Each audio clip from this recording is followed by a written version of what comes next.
Hi അസ്സലാമലൈക്കും, welcome back to my channel. അപ്പോൾ എന്തുണ്ട്, എല്ലാവർക്കും സുഖമല്ലേ? അപ്പോൾ ഇപ്പോൾ യൂട്യൂബിലെല്ലാം വൈറലായിക്കൊണ്ടിരിക്കുന്ന കൊച്ചിക്കോയി ഞാനും ഉണ്ടാക്കി.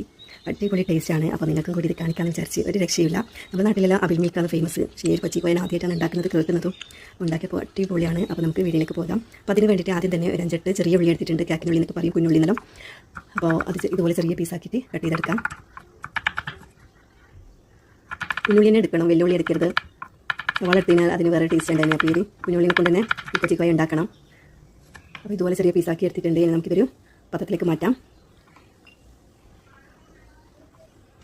ഇനി അടുത്തത് വേണ്ടത് തേങ്ങയാണ്. അപ്പോൾ ഒരു കപ്പ് കട്ടി തേങ്ങാപ്പാൽ എടുക്കണം. അപ്പോൾ ഇതൊന്ന് അടിച്ചെടുക്കാം. പിന്നെ ഒരു ടേബിൾ സ്പൂണ് ഇഞ്ചി നീരും കൂടി വേണം. പിന്നെ ഒരു ചെറിയ അണി വെള്ളം കൂടി എടുത്തിട്ടുണ്ട്. അത് ഇതുപോലെ ചെറിയ പീസാക്കി എടുത്തിട്ടുണ്ട്. പിന്നെ ഒരു ലെമൺ സ്ക്യൂസ് ചെയ്തതും എടുത്തിട്ടുണ്ട്. ഇതൊക്കെയാണ് ഇതിന് വേണ്ടത്. പഞ്ചസാര വേണം ആവശ്യത്തിന്. ഇനി നമുക്ക് നല്ല പൂവമ്പഴമാണ് എടുത്തിട്ടുള്ളത്. ഒരു 5 പൂവമ്പഴം എടുത്തിട്ടുണ്ട്. ഇപ്പോൾ കുറേ ഒന്നും ഉണ്ടാക്കുന്നില്ല, കുറച്ചേ ഉണ്ടാക്കുന്നത്. അതുകൊണ്ട് ഒരു 5 പൂവമ്പഴം എടുത്തിട്ടുണ്ട്. അതിൻ്റെ തൊളിയെല്ലാം കളഞ്ഞിട്ട് നമുക്ക് ഈ ബൗളിലേക്ക് ഇട്ടെടുക്കാം. ഞാൻ ഇതിപ്പോൾ രണ്ടാമതാണ് ഉണ്ടാക്കുന്നത്. ആദ്യം ഉണ്ടാക്കിയപ്പോൾ നല്ല ടേസ്റ്റ് ഉണ്ടായി. അപ്പോൾ നിങ്ങൾക്ക് കൂടി കാണിക്കാമെന്ന് വിചാരിച്ചു. ഇനി നമുക്കിതൊന്ന് നല്ലതുപോലെ ഇതൊന്ന് ഉടച്ചെടുക്കണം. ഇതുപോലത്തെ തവിയുണ്ടോ അല്ലെങ്കിൽ ഗോൾഡൻ സ്പൂൺ ഉണ്ടോ അങ്ങനത്തെ ഉടച്ചെടുത്താൽ മതി. അപ്പോൾ മിക്സിയിലേക്ക് അടിച്ചെടുക്കരുത്, അപ്പോൾ അതൊരു ടേസ്റ്റ് ഉണ്ടാവില്ല. ഇതുപോലെ തന്നെ ഉടച്ചെടുക്കണം.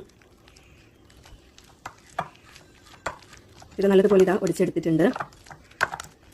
അപ്പോൾ ഞാൻ ഈ എടുക്കുന്ന ഈ ഒരു സാധനം മീഷോയിൽ നിന്നാണ് വാങ്ങിച്ചത്. നല്ല അടിപൊളിയാണ്. ഉരുളക്കിഴങ്ങും പഴവും ഇതെല്ലാം എടുക്കാൻ വേണ്ടിയിട്ട്. ഇനി നമുക്കിതിൽ കുഞ്ഞുള്ളി ഇട്ട് കൊടുക്കാം, ലെമൺ ഒഴിച്ച് കൊടുക്കാം, ഇഞ്ചി നീര് ഒഴിച്ചെടുക്കാം. നമ്മൾ നേരത്തെ ഉടച്ച് വെച്ചാൽ വെള്ളം കൂടി ഇതിലേക്ക് ഇട്ട് കൊടുക്കുന്നുണ്ട്. പിന്നെ പഞ്ചസാര നോക്കിയിട്ട് ഇട്ടാൽ മതി, മധുരം എത്രയും വേണ്ടത് നോക്കിയിട്ട്. പിന്നെ നമ്മൾ തേങ്ങാപ്പാലും കൂടി അത് ഫുള്ളായിട്ട് ഇതിലേക്ക് ഒഴിച്ച് കൊടുക്കാം. ഇത് നല്ലതുപോലെ ആദ്യം നമുക്കിതൊന്ന് മിക്സാക്കി എടുക്കണം. ഇതിൽ നമ്മൾ പശുവും പാലും കൂടി ഒഴിച്ച് കൊടുക്കുന്നുണ്ട്. അപ്പോൾ അതൊരു 1/2 ഗ്ലാസ് ഇതിലേക്ക് ഒഴിച്ച് കൊടുക്കാം. അപ്പോൾ നമ്മൾ തിക്നെസ്സിൽ എങ്ങനെ നോക്കിയിട്ട് ഒഴിച്ച് കൊടുത്താൽ മതി. നല്ല കട്ടിയുണ്ടെങ്കിൽ വേണമെങ്കിൽ പിന്നെ കുറച്ച് പാൽ ഒഴിച്ച് കൊടുക്കാം. അപ്പോൾ നല്ലതുപോലെ ഇതൊന്ന് മിക്സാക്കി എടുത്തിട്ടുണ്ട്. പിഞ്ചൊരു ഉപ്പ് ഇട്ട് കൊടുക്കുന്നുണ്ട്, മധുരം ബാലൻസ് ചെയ്യാൻ വേണ്ടിയിട്ട്.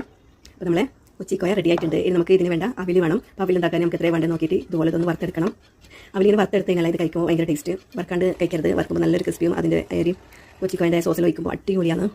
ഇതാ നമ്മളെ അവിൽ നല്ലതുപോലെ വറുത്തെടുത്തിട്ടുണ്ട്. ഇനി നമുക്ക് എത്രയും വേണ്ടത് നോക്കിയിട്ട് പ്ലേറ്റിലേക്ക് എടുക്കാം. അപ്പം ഇതിൻ്റെ മുകളിൽ ഇതാ നമ്മൾ ആക്കി വെച്ച കൊച്ചിക്കോയ ഇതിലേക്ക് ഒഴിച്ച് കൊടുക്കുന്നുണ്ട്. ഇതിൻ്റെ കൂടെ കട്ടൻ ചായയും കൂടി ഉണ്ടാക്കിയിട്ടുണ്ട്.